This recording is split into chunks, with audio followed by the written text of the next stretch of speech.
৩০০ আসনে নির্বাচিত এমপিরা জনগণের সরাসরি ভোটে নির্বাচিত হন। প্রশ্ন হচ্ছে, সংরক্ষিত নারী আসনের সংসদ সদস্যরাও কি অন্য সংসদ সদস্যদের মতো বেতন ভাতা ও একই সুযোগ সুবিধা পান? সংরক্ষিত আসনের ৫০ নারী সংসদ সদস্য রাষ্ট্রীয়ভাবে নির্ধারিত বেতন ভাতা ও নানা ধরনের সুযোগ সুবিধা পেয়ে থাকেন। আইন অনুযায়ী একজন সংসদ সদস্য নিয়মিত ৫৫,০০০ টাকা মাসিক বেতন ছাড়াও ন্যাম ভবনে একটি আলিশান ফ্ল্যাট, পরিবহন, অফিস, চিকিৎসা, ভ্রমণ, বিনা শুল্কে গাড়ি আমদানি, বিমা ও নানা ধরনের ভাতা পেয়ে থাকেন। সরাসরি জনগণের ভোটে নির্বাচিত সংসদ সদস্যদের মতোই নারী সংসদ সদস্যরা সুযোগ সুবিধা ভোগ করতে পারবেন। নির্বাচন কমিশন সূত্রে জানা যায়, সংসদ সদস্য একই। সংরক্ষিত এবং সরাসরি ভোটে নির্বাচিতদের মধ্যে কোনো পার্থক্য নেই। যোগ্যতা এবং সুযোগ সুবিধা একই। এমপি তো এমপি।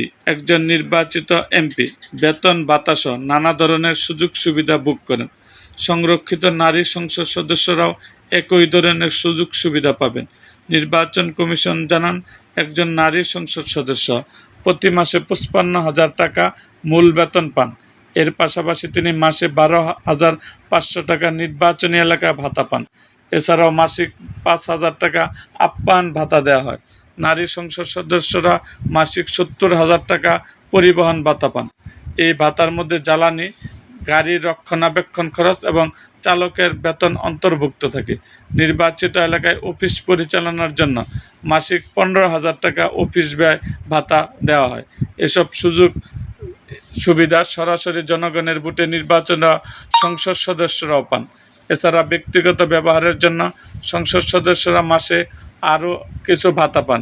এর মধ্যে রয়েছে ১,৫০০ টাকা লন্ড্রি ভাতা, বিবিধ ব্যয় ভাতা প্রাণ ৬,০০০ টাকা, যা বাসনপত্র, বিছানাপত্র, টয়লেট্রিজ দৈনন্দিন প্রয়োজনীয় জিনিস কেনার জন্য নির্ধারিত।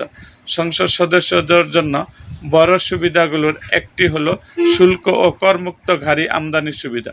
একজন সংসদ সদস্য তার মেয়াদকালে সরকার নির্ধারিত শর্তে একটি গাড়ি, জিপ বা মাইক্রোবাস আমদানি করতে পারেন, শুল্ক, ভ্যাট ও অন্যান্য কর ছাড়াই। ৫ বছর পর একই শর্তে আবার নতুন একটি গাড়ি আমদানির সুযোগ রয়েছে। এমন সুবিধা ক্ষেত্রে সংসদ সদস্যরা সংসদের অধিবেশন, কমিটি ও সভা দায়িত্ব সংক্রান্ত কাজে যাতায়াতের জন্য আলাদা ভাতা পান। রেল, বিমান বা নৌপথে ভ্রমণের ক্ষেত্রে সর্বোচ্চ শ্রেণীর ভাড়ার ১.৫ গুণ ভাড়া দেওয়া হয়। সড়কপথে যাতায়াতে কিলোমিটার প্রতি ভাতা নির্ধারিত রয়েছে। এছাড়া দেশের ভেতরে যাতায়াতের জন্য বছরে ১,২০,০০০ টাকা ভ্রমণ ভাতা অথবা সমমূল্যে ট্রাভেলস পাস সুবিধাও দেওয়া হয়। সংসদ অধিবেশন, সংসদীয় কমিটিতে সভা বা দায়িত্ব সংক্রান্ত অন্য কোনো কাজে দায়িত্বস্থলে অবস্থান করলে সংসদ সদস্যরা ৭৫০ টাকা দৈনিক ভাতা ও ৭৫ টাকা যাতায়াত ভাতা পেয়ে থাকেন। সংসদীয় অধিবেশন বা কমিটির সভায় উপস্থিত থাকলে সদস্যরা দৈনিক ভাতাও পান। উপস্থিতির ভিত্তিতে প্রতিদিন ৮০০ টাকা দৈনিক ভাতা ও ২০০ টাকা যাতায়াত ভাতা নির্ধারিত হারে প্রদান করা হয়।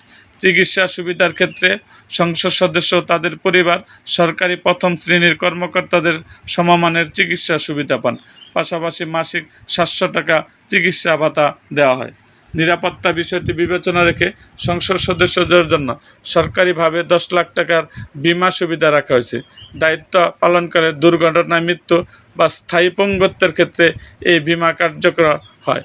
এছাড়া প্রত্যেক সংসদ সদস্য বছরে সর্বোচ্চ ৫ লাখ টাকা পর্যন্ত একটি ঐচ্ছিক অনুদান তহবিল ব্যবহার করতে পারে, যা নির্ধারিত নিয়ম অনুযায়ী ব্যয় করার বিধান রয়েছে। টেলিযোগাযোগ সুবিধা অংশ হিসাবে সংসদ সদস্যদের বাসভবনে সরকারি খরচে একটি টেলিফোন সংযোগ দেওয়া হয়। এ খাতে মাসিক ৭,৮০০ টাকা টেলিফোন ভাড়া ও কল খরচ বাবদ দেওয়া হয়। সংসদ সদস্যরা যেসব ভাতা পান সেগুলো আয়কর মুক্ত, অর্থাৎ এসব ভাতার উপর কোনো আয়কর দিতে হয় না। এছাড়া বিগত সময়ে ঢাকায় বিভিন্ন জায়গারও প্লটও পেয়েছেন এমপিরা। এরকম আরও ভিডিও পেতে এবং রাজনৈতিক অঙ্গনের নানা ঘটনা ও ইতিহাস জানতে আমাদের মুক্তাগাছার ইতিহাস মিডিয়া ইউটিউব চ্যানেলটিকে সাবস্ক্রাইব করুন এবং পাশে থাকা বেল আইকনটি বাজিয়ে দিন।